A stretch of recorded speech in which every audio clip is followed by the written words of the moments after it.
Hey everyone, it's Ivan with kitbadger.com, out here for another gear review, and today talking jackets. This guy right here, which is the Wild Things Active Flex jacket.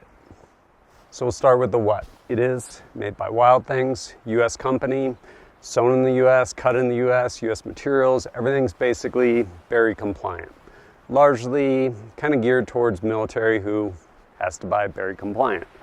By way of example, Wild Things actually makes the Marine Corps Happy Suit, basically the level 7 cold weather system, which is really nice and cozy.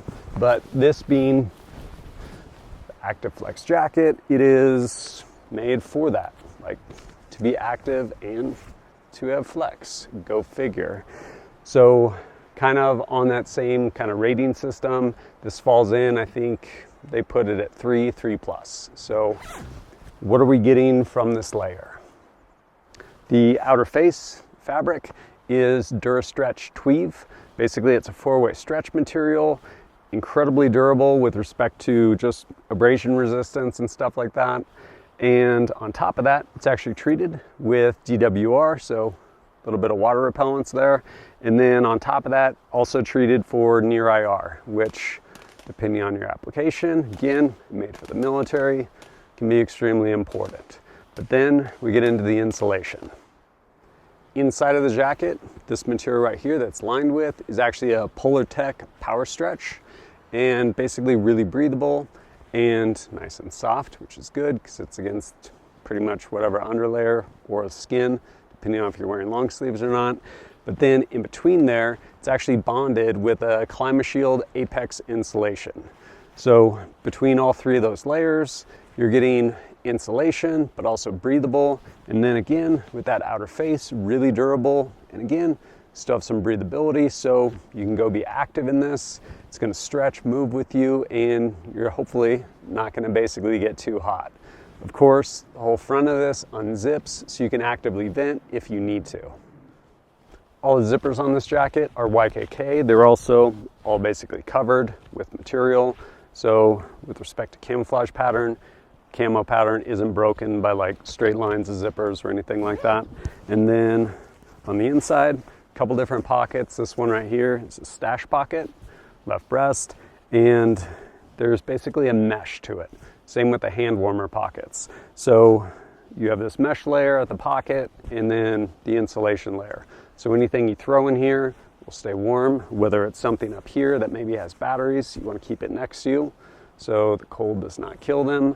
Or with respect to the two hand pockets, same thing, zip down, throw your hands in, insulation between your hands and the elements, and then just that mesh in between your hands and your actual body or whatever layer you're wearing past that. As far as some other stuff, there's cord locks, again, kind of captured. You reach inside the pocket and you can cinch that stuff tight, keep it really nice and close to you around the waist, not let drafts in. And then you can also, of course, adjust your sleeves with this Velcro here. I will say from use, regardless of even if this is off, the way the insulation and the cut of this, it actually seals up really well, which is great, but it actually does a really good job as far as keeping the elements out and everything like that. The only problem I have ran into is doesn't play well with watches. So if you have a watch, you probably want to actually take it off before you put this layer on, or what ends up happening, like right now I don't have my watch on, because what'll happen, especially when I'm out skiing, GPS watch, I'm like, cool, like monitor heart rate, see how many laps I do, all that stuff. Put this on, and because of just how tight it is and constricted, again, not when you're just wearing nothing, but with a watch, it'll basically shove it up, and then by the end of the day, you're like, why does my whole arm hurt? Because it's basically constricting all those muscles. So if you need to wear a watch and you're wearing this jacket, basically what I found, take that watch off, put the jacket on, put your watch back on, and then kind of throw that over it. But sample size of 1. And depending on what you're doing, the hood is actually cut to go over a helmet. Throw that guy on there, and then of course you can zip the whole thing up. and pull the draw cords if you need it really tight. Yay. With all that said, what has been my experience? How have I used it? Well, I've worn it as a jacket a lot. Probably, I want to say like over 2 years now.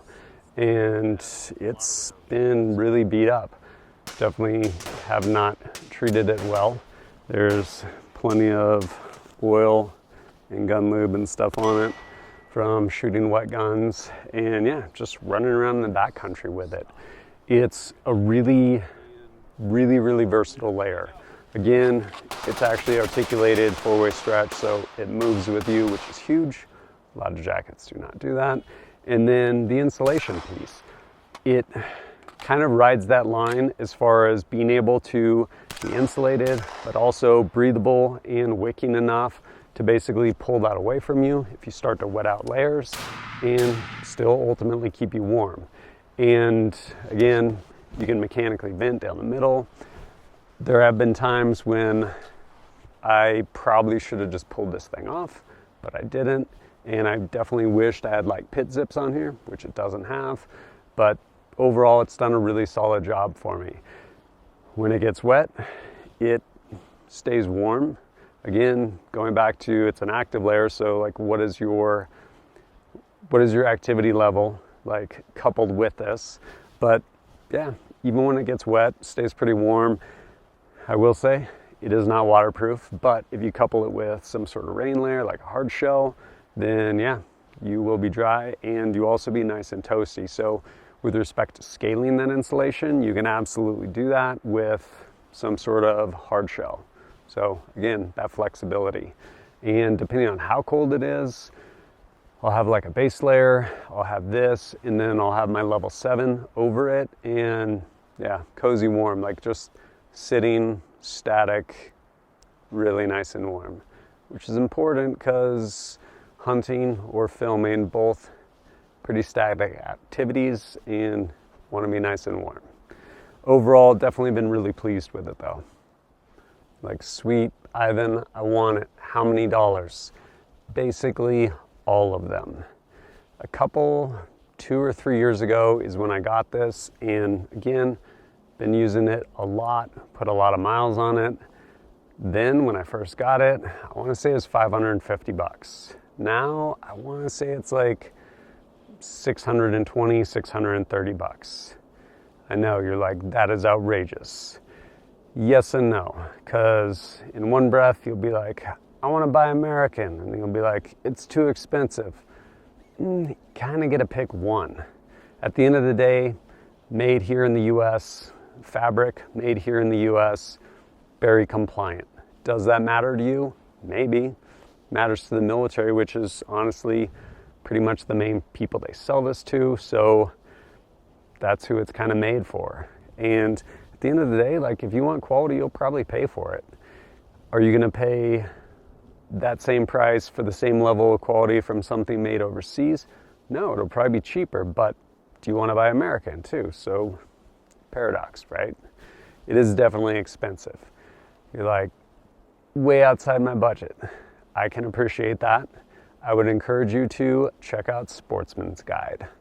They're actually a really cool company that sells all kinds of outdoor hunting, shooting related stuff. And they actually have a whole military section. I'm not saying they're gonna have this jacket in there, but they actually do oftentimes have a bunch of very compliant stuff that was basically dermoed, surplus stuff, and turned around and sold. Awesome company. I'm not sure if you're gonna find the Wild Things Active Flex there, but they do usually have the kind of ECWCS, Extreme Cold Weather Clothing System, layers and stuff there. So it's an option if you don't want to drop a lot of money on one of these jackets, which I get. I probably would not have it if it was not sent to me. It's an expensive jacket. That said, it's done an amazing job for me. And didn't even know it was a thing, but basically the Velcro fields on this are Air Force style. Did not know that was a thing, but now you know, knowing's half the battle. And lastly, if you appreciate my content and want to support it, greatly appreciate it. One of the ways is through Patreon, little as $1 a month. Can't even buy a cup of coffee for that. And over there on Patreon, you usually get early access to videos, as well as some exclusive content and access to Discord.